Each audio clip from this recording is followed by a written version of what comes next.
May bagong minivan ng Toyota na inilabas para sa mga taong naghahanap ng praktikal, sulit at maluwag na klase na pampamilyang sasakyan. Isa na rin siguro ito sa pinakamagiging malakas na pambato ng brand pagdating sa pagiging moderno, matipid at mas magandang pormahan. Alamin natin ang kabuuang detalye kasama ng presyo nito. Sa Pilipinas, madalas pinipili ng mga pamilyadong car buyer ay yung mas malalaking sasakyan. Maluwag at kasya ang pamilya at may sapat na space para sa mga kargahan. Kaya naman patok sa marami ngayon ang mga minivan. Maraming mabibili sa mga second-hand market pero hindi pa rin ito kasing moderno at kasing mura ng ilang mga modelo. Kaya naman sa video na ito ay tatalakayin natin ang pinakamagandang sasakyan na inilabas ngayon ng Toyota brand para sa mga pamilyang Pilipino na naghahanap ng maluwag, sulit at makabagong sasakyan. Ang bagong Toyota X-Van 2026 mga kaibigan, may mala SUV inspired at makantong hugis ng body, may mataas na stance at ground clearance at tinatawag ring crossover minivan. May pagka-compact ang exterior nito ngunit maluwag ang loob. Ang modelong ito ay tinagurian din kauna-unahang minivan ng Toyota na pwede sa off-road.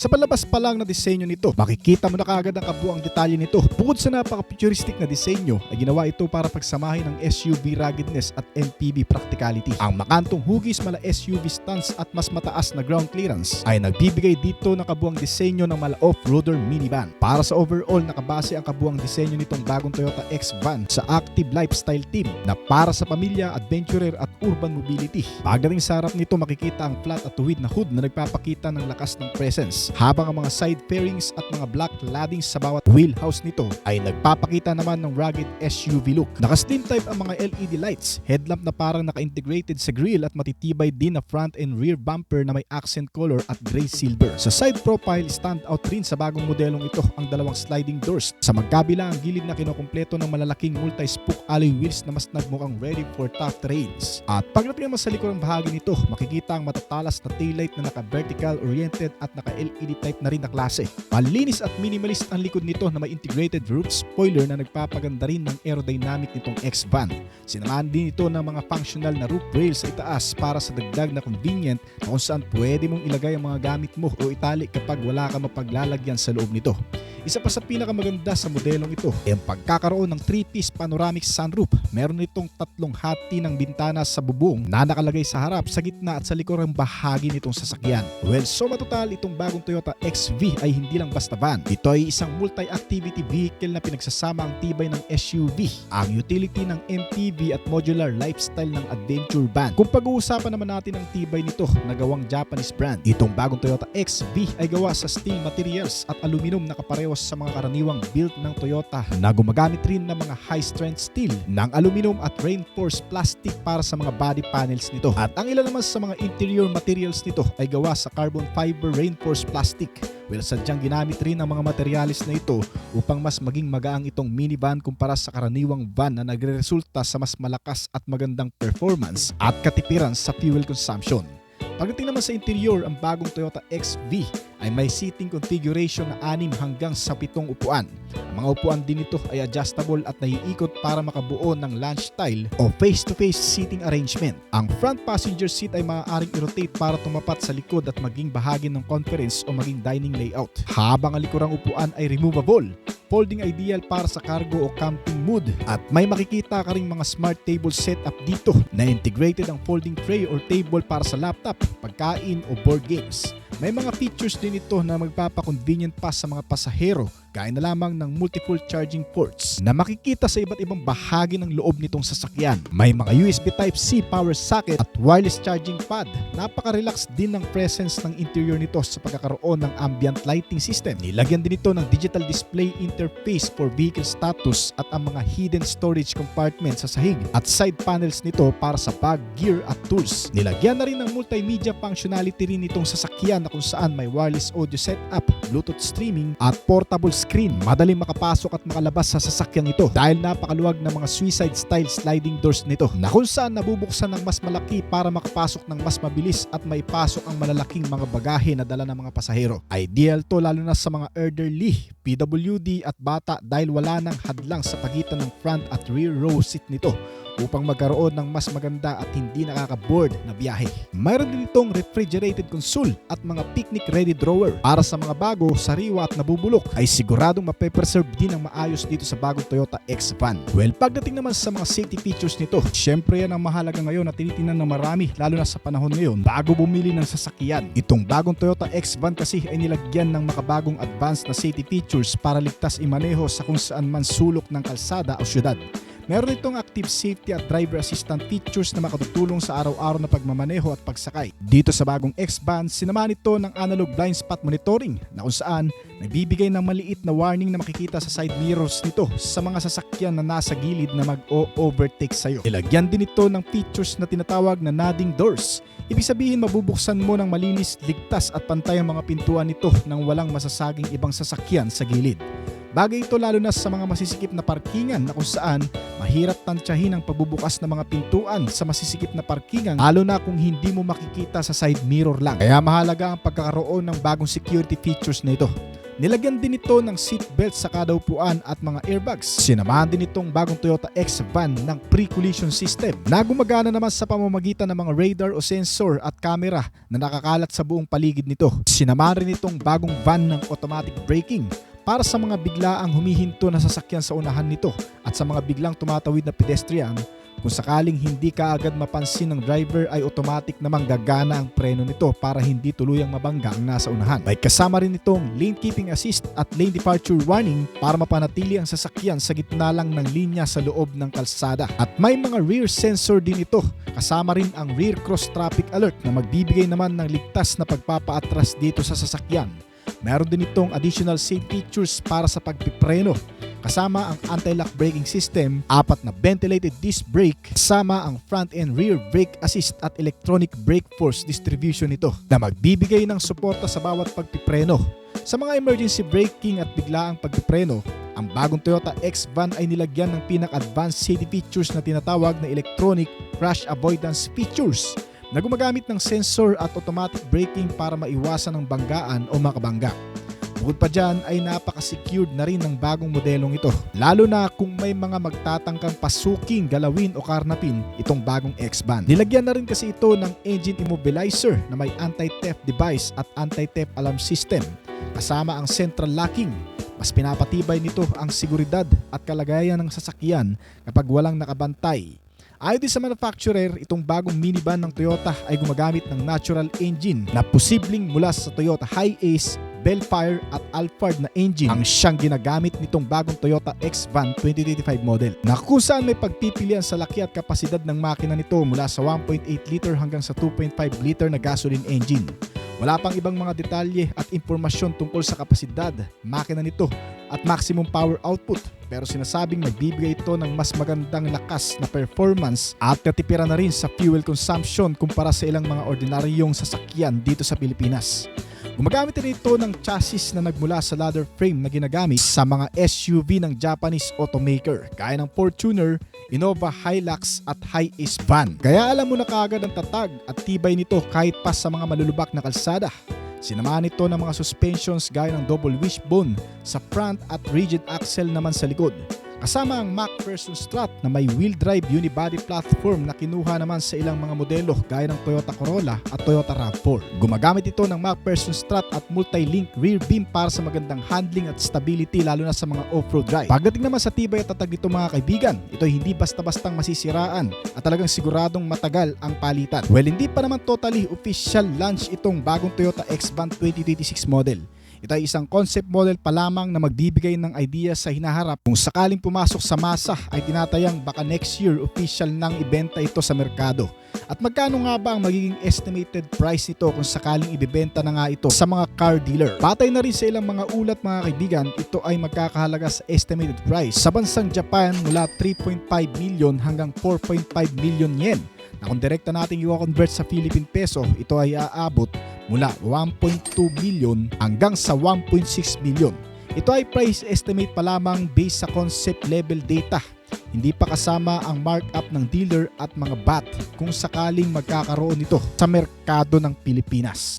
Talagang hindi na mapipigilan ng pagtaas ng presyo ng gasolina, kaya naman ang marami ay naghahanap pa ng ilang mga alternatibong paraan para makatipid sa pang-araw-araw. Ang paggamit ng mga electric vehicle. Kung tutuusin, bago makapag-produce ng electricity power ay nangangailangan pa rin ng fuel. Pero ang maganda kasi sa mga electric vehicle ay hindi na masyado kukonsumo pa ng fuel para mapatakbo ang isang makina na nagre-resulta talaga ng mas matipid na paraan. Kaya naman itong bagong SUV ng brand, ang bagong Toyota Urban Cruiser BEV ay isang klaseng sasakyan na mas malaki ang pakinabang ngayon sa marami. Dahil hindi lang sa matipid, eco-friendly rin. Hindi kumukonsumo ng fuel kaya naman wala ring maruming usok na lumalabas sa tambutso nito. Kasama niya nilagyan rin ito ng mga advanced at modern features. At gaya ng BZ4X, malayo-layo rin ang isang charge ng battery nito at fast charging pa. Kaya naman kung naghahanap ka talaga ng mas praktikal, sulit na klase ng sasakyan, itong bagong Toyota Urban Cruiser Electric Vehicle ang magandang pagpilian. Imagine mo ang isang compact SUV na moderno, electric at swak sa city mula sa Toyota na posibleng dumating ngayong taon. Ito ang pinakabagong modelo na naman ng brand na talaga namang magugustuhan ng marami dahil sa mga bagong features nito, safety features at makabagong disenyo rin, ang Urban Cruiser EV. Isang bagong lineup ng brand at unang SUV na all-electric vehicle o EV na inaabangan ng marami ngayong taon. Pagdating sa power, gumagamit ito ng battery. May isang electric motor na nagbibigay ng malakas na 174 horsepower ang nagagawa at 193 Nm ng torque. Kaya mabilis din tumaas ang bilis mula sa stoplight patungo sa kalsada. Ang battery nito ay may 61 kWh lithium iron phosphate na matibay at pang daily use talaga. Kaya nitong tumakbo ng tinatayang hanggang sa 426 km bago tuluyang malobat. Ganyan kalayo ang mararating nito sa isang full charge. Kaya perfect ito sa mga city drives at short weekend trips mga kaibigan. At huwag kang mabahala sa pag-charge nito kasi may suporta ng fast charging itong modelo. Kaya pwedeng mag-charge mula 10% hanggang 80% sa loob lamang ng 45 minutes na paghihintay. Lalo pat marami ng mga nakakalat na DC fast station sa mga supermarket at mall. Pagdating sa exterior ay may modernong SUV look din itong Urban Cruiser ng Toyota. Nilagyan ng LED headlights at hammerhead front design na medyo aggressive talaga at sporty pa sa mata. Medyo simple pero napaka-compact. Yan ang isa sa mga magpapalingon sa'yo pag dumaan ito sa kalsada. Pagdating sa interior at comfort, nilagyan ng Urban Cruiser EV ng Toyota ng 10.25-inch digital dashboard panel para sa mas mabilis na info habang nagmamaneho. May kasama rin itong malaking 10.1-inch touchscreen na infotainment screen na may wireless Apple CarPlay at Android Auto. Medyo cozy ang interior nito with ambient lighting at comfortable seating. Perfect sa long drives or cruising at hindi lang sa city, pwede rin sa mga light off-road trail adventure. Meron itong sliding rear seats na pwedeng i-adjust para sa dagdag legroom o dagdag cargo space sa likuran. Pagdating sa mga safety at iba pang mga tech features, ang Urban Cruiser ay may kasamang 360-degree camera para madaling mag-park at isingit sa masisikip na daan at i-check ang buong paligid kung may mga matatamaan o mababangga. May Toyota Safety Sense suit din ito kasama ang adaptive cruise control system, lane keeping assist at iba pang driver support system na tumutulong para ligtas sa anumang oras ang mga pasahero nito. Built-in ang mga safety tech gaya ng rear parking sensor kaya wala kang masyadong poproblemahin sa traffic at highway driving. Kasama ang iba pang mga convenient features nito gaya ng malamig na aircon system, mga bottle and cup holder at iba pang mga storage space compartment para sa iyong mga gamit. Itong Toyota Urban Cruiser ay wala pang estimated price range pero sa tingin ko maglalaro ang presyo nito mula sa pinakamurang halaga nito mula 1.5 hanggang 2 million pesos. Usap-usapan na ngayon ang paglabas ng pinakabagong Toyota Fortuner 2026 model. At bagamat hindi pa ito official na inila-launch, maraming motorista at car enthusiast na ang nakakita sa mga spy shot at prototypes ng bagong modelong ito sa kalsada. Base ito sa mga news sa Thailand, ang isa sa mga unang bansa kung saan nakita ang bagong Fortuner 2026 model na nagte-testing, kaya posibleng ito ang unang merkado na makakatanggap ng bagong generation nito ngayong taon o sa susunod na buwan. At bukod pa dyan, marami ring nagtitrend na mga larawan at video online habang ito ay umiikot sa public roads. indikasyon na malapit na nga ang official launch at reveal ng bagong Fortuner ngayon. Well, habang hindi pa opisyal ang anunsyo mula sa Toyota, lalo lamang lumalakas ang excitement ng publiko dahil sa maraming leak footage at spy shot na nagpapakita ng bagong design nito, na mayroon na raw mas modernong features at mga pagbabago sa exterior at interior na inaabangan ngayon ng marami. Kaya naman, para mas lalo ka pang ganahan at ma-excite, ibabahagi na rin natin sa video na ito ang ilan sa mga nakalap nating detalye sa mga bagong specs and features nitong Toyota Fortuner 2026 model. Ang bagong Toyota Fortuner 2026 ay hindi lamang simpleng facelift.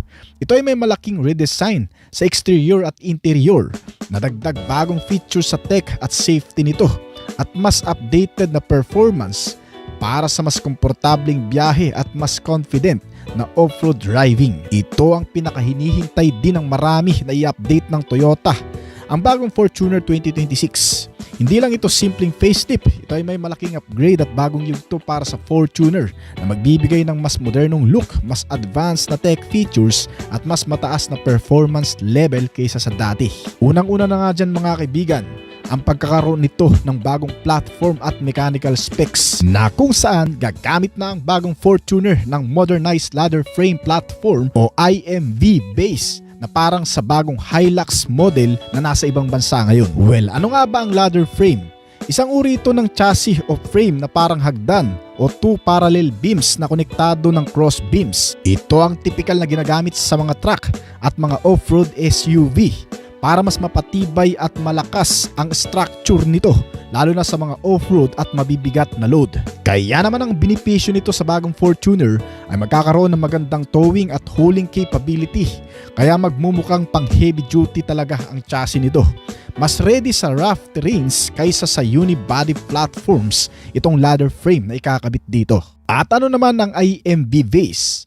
Ang IMV Base o Innovative International Multipurpose Vehicle ay platform na ginagamit ng Toyota sa global pickup or SUV lineup tulad ng Toyota Hilux at Toyota 4Runner.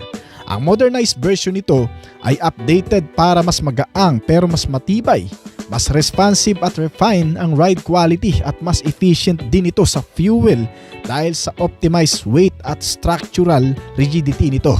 Sa madaling sabi, ang bagong platform na ito ay mas advanced kaysa sa kasalukuyang Fortuner frame, kaya mas maganda ang performance sa kalsada at off-road.